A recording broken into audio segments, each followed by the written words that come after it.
ngayong hapon ay ang aming kick-off ng National Disaster Resilience Month. Yeah, may tarpaulin kami. Ito yung aming tema ngayon. Naghahanda at kumikilos tungo sa panatag na bagong Pilipinas. National Disaster Resilience Month, July 2026. Ay, nakikigaya. Ay, nakikigaya sa mga beshi ko ah.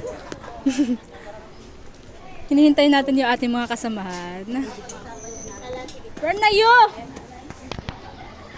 Tagal ha? Walk na ako. Nasaan na ang ating mga kasama? Oy, bebe! Pangayabaan ay sa taas to eh. Bagtingay. Pagtingay ito may nag-plug. Ha?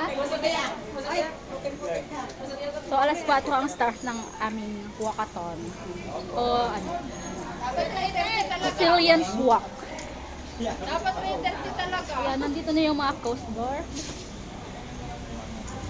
Magpapapicture muna kami dito kasama yung tarpaulin bago mag-start ng walkathon. So yung aming ruta ay dito papunta sa Baywalk, papunta sa Petromax.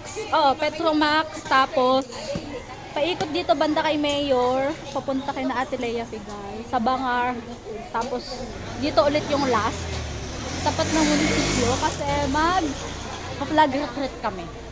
Yun lang. Bye!